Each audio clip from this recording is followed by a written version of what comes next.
Harry! Harry! I heard my dad. You heard James? Yeah. Why? You didn't know my dad, did you? Remus?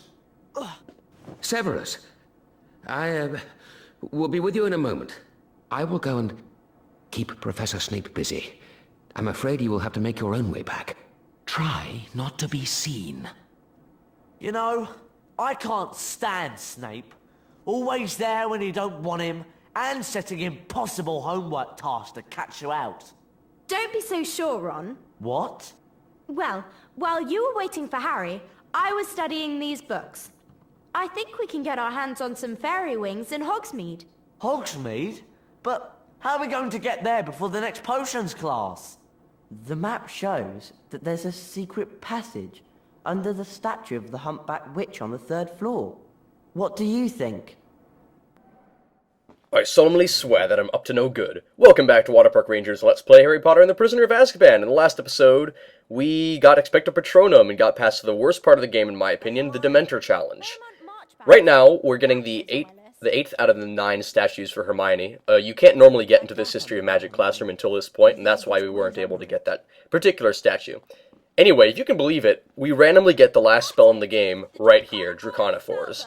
Draconiphores is, I'd say, more along the lines of a Chamber of Secrets spell, in the fact that it's really just... it's got one use, and that use is very forced. Like with Reparo, it's not like all you have to do is repair... you repair a multitude of things with Reparo. You can fix crates and then push them, you can fix bridges and walk across them, you can fix pulleys, and generally it's like pretty creative, and Lumos has several uses in this game as well. It makes Hinky Punks visible, generally it helps light up dark rooms, although I just put up the setting on my TV for, or I should say the setting on my capture card. I just cranked up the light for that way I didn't have to rely on Lumos to see in the dark. And, like, most of the spells have generally a lot of uses, like Carpet Retractum doesn't only just pull you across gaps, but it can pull bridges together, and it can also pull off enemy shields. But unfortunately, Draconiphores just... it's very limited. You just see a dragon statue, you can make that dragon statue spit fire to open up a path, and that's generally about it. Also, although they say that you can only, you're supposed to, like, use the Draconiphores passageway to sneak out of here, but it's really easy to sneak past Snape and Lupin. They're very easy to fool by, like, shooting Flipendo somewhere, they'll walk towards it. When they walk towards wherever you shot Flipendo, you just run somewhere else. Even if you try to, like, get through the bookcase escape route, though, it's not going to work for you, because they actually locked the door behind it, because they want you to use the Draconiphores door. Oh, another word of advice about the Draconiphore statue is that when they're spewing out fire, don't stand too close, because it really burns away your HP really quickly. It's, like, surprisingly deadly. Now, this is one of those confusing cards that was a Folio Bruti page, but it also happens to be a Folio Universitas card. It's the second out of the 5 Beast cards, the Doxy. And speaking of things we're collecting, this here was the final statue, so now we have all 9 statues, and we can get the final Dark Forces ability from Fred and George. Also, there happens to just randomly be this chest with a bunch of Bertie Bott's beans, which is just kind of in plain sight, which is unusual because they're usually at least, like, hidden in some form or another, but not that one. Also, randomly in the last room, if you get caught by Snape or Lupin, I might have mentioned that Snape, just like in the Marauders map challenge, if Snape sees you, he doesn't have, like, a Snape line for, like, seeing you. He doesn't go like, "Ronald Weasley, what are you doing out of the dormitory?" No, instead he just coughs loudly, like he's coughing up his lungs. But I probably told you about that in the Marauders map challenge. But the other thing is that if Lupin finds you, even though he's supposed to be covering for you, like, if he finds you, there's no voice clip for him saying anything in particular. He just kind of wags his finger at you sternly. It's really shitty.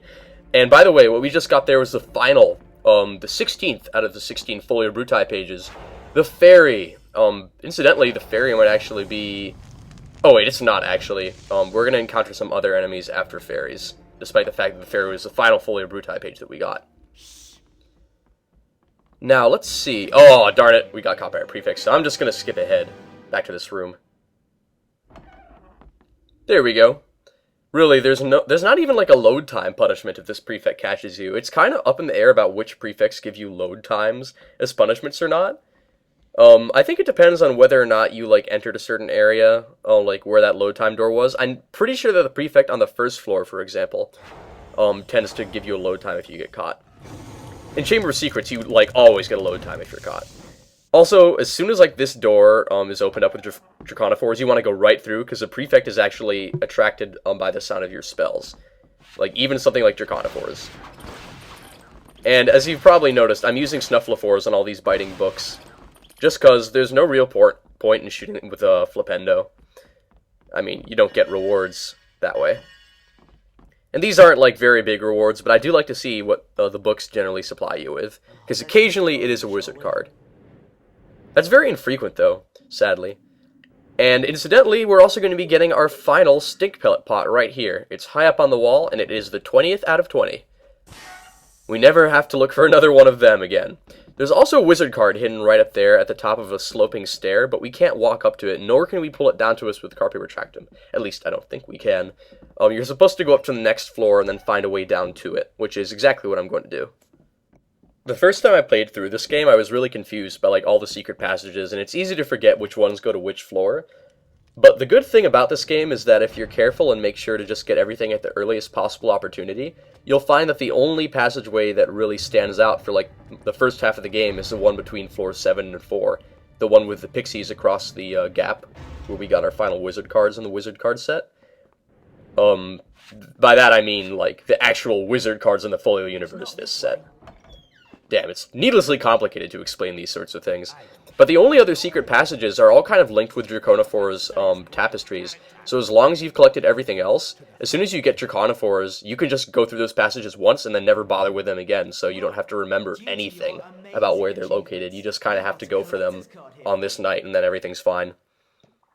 I just kind of had a better plan of attack in general for tackling this LP than I did Chamber of Secrets. And believe me, I really tried to plan Chamber of Secrets out. It helps that, once again, this game just doesn't have the Neville minigames. It's honestly the biggest benefit of all. Have I found enough statues? I really want to be more efficient with my spellcasting, and I need chapter 3 for that. Yes! A brilliant choice. This means you'll be able to cast spells much quicker now. Something I know you'll share with Harry and Ron. I just figured I'd let Fred and George explain the final Dark Forces ability for me, and now you can see it in action. Might be kind of difficult to tell, but Dark Forces 3, the final Dark Forces ability, does in fact let you cast spells pretty quickly. It doesn't really matter how fast you can cast, like, Glacius, Lumos, or Reparo. It's all about Flipendo, honestly. It just helps you get a faster Flipendo. And, you know, it might actually be a good thing that it just works for a faster Expecto Patronum. Yeah, I'm trying to use the faster Flipendo on this, but I just happen to be locking onto all the wrong things, and that's why this looks like utter fail. Anyway, that was what we got for getting all the 9 statues. For all the 20 Stink Pellet Pots, as you saw back in there, we got the final cards in the Dragon set for the Folio Universitas cards. I'm so used to calling them wizard cards, but the problem is, in this game, they have all those different specifications underneath the Folio Universitas classification. Stupid Latin words. Anyway, and here we have one extra room that we were never able to really access before in Muggle Studies, because on the night where you can first get in here, with Harry and Ron, Hermione didn't come with you. Like, she was studying up in her room. And it's not really gonna matter, like, until you get Draconophores exactly what's back here, so I waited till I got Draconophores to return here. Harry and Ron are actually not going to drop the gate, oddly, they just hold it open. It's not like it would have really been that much of a problem to switch back to them, but I suppose they just wanted this to be like a Hermione-only special challenge. There's a lot of Bertie Bott's beans back here, and I'm pretty sure no other cards. Just a lot of beans and interesting things. One of the rare doors in the game that you open it, it actually doesn't load you into a new area. It just opens like a normal door, which is incredibly shocking for some reason. And over here you get ambushed by 6 rubber ducks. Might not sound like much of a threat, but honestly, these things are lethal. Except, I would say at our level, like all the stuff that we've gotten will make it so we can win this fight. Plus the fact that I've gotten much better at targeting and strafing since the first time I played this game. So with a much stronger Flipendo, and the fact that you can cast it more quickly, you can make short work of even a horde of enemies like that. I know it sounds odd that that's considered an intimidating horde of enemies for this game, but if you played it without trying to like upgrade yourself at all, you might find yourself dying and having to retry that fight a couple times, so it's much tougher than it looks. Anyway, this crate right here, you just want to put it exactly here, because up here, there is a box that you can fix with Reparo, I think this is a really cool puzzle. Incidentally, it's also the kind of puzzle that if you mess it up, the only way you can redo it is by leaving this floor and going back to the grand staircase and coming back to reload it. Because what will happen is, if you push this crate off so that it doesn't land on top of the other, you won't be able to form the double crate that you need to climb up to the next platform.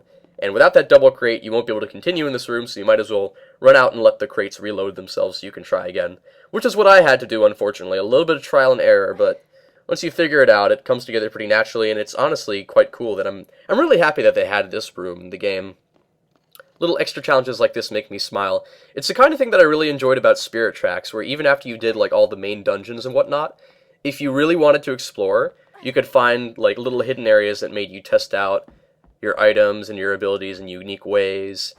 Extra challenges, like if you really wanted to seek them out. And it was you always had to try really hard, but it was really cool that they made them. I was very happy with that game. Spirit Tracks I'm really sad about because, like, I know I've probably mentioned this before at least once, but, like, my DS touchscreen doesn't work, so I can't continue my 3 heart quest. And Spirit Tracks is definitely the kind of Zelda game that I would have liked to play again. It was fabulous. I know that you might find this a little bit disappointing that you don't get any special cards. It's just a lot of beans from this room, but honestly, I'm quite happy that we're getting them, because I actually figured out something that would be useful for us to buy with the Birdie Bots Every Flavor beans, if you can believe that. And fortunately, it's not going to become available until later, so we're going to have to wait for it. But trust me, you'll see in a few episodes. It's weird. Yes, we managed to jump down backwards. Life's little triumph. It's kind of like jumping off sea platforms in Wind Waker and landing in your boat. That's always satisfying. Speaking of Wind Waker, I find it so weird that they were remaking it in HD. Right now I'm just like honestly perplexed by their decision to do that, because if there was one game that did not need an HD remake, it was Wind Waker. Like, graphically, its style made it so it wouldn't really age. And I just find, like, the graphical updates that they've done to it, oddly, they just don't appeal to me as much as the original style of the game. So if I buy a Wii U, which I likely will, for one specific game, Pikmin 3, honestly, that's my main reason for doing so, is that I'm a huge fan of the Pikmin series. Maybe not the hugest fan in the world, but I've got to be at least in the top 100 or, like, top 200. Come on. I'm a really big fan. I've just memorized most of those games, so I'm really looking forward to the third game. But I have, like, no reason to get Wind Waker HD currently, because they didn't even add any, like, higher difficulty, no extra dungeons. If anything, they just made the game easier from the looks of it, which is kind of disappointing. Anyway, what you wanted to do back there was, because the prefect tends to be lured to your spells, I use Draconiphores, and then I hide, and then go back once the coast is clear and the doorway's open. Anyway, we got the wizard card from here, and instead of having to walk back around and then load through a bunch of load times, I decided instead to just open the door and walk through here. Of course, you have to be very careful that the prefect doesn't spot you, but the prefect has horrendous AI, because look, he even looks in their direction and then just turns away. Like, he's just incredibly stupid. I can't believe the prefects sometimes in this game. They honestly just defy explanation. And I'd like to know, why did they choose to make the prefects so much more stupid?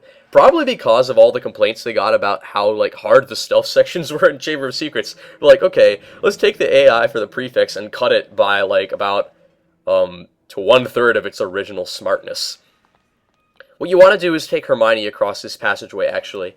And a little word of advice, if you've been following this LP, what you want to do, first and foremost, is at the end of this, like, hallway of statues, bend right here. Don't go to that statue, because otherwise it'll load you into the next area, and we don't want to do that, because there's some unfinished business we have right over here that I want to tackle before we go through the One-Eyed Witch passageway.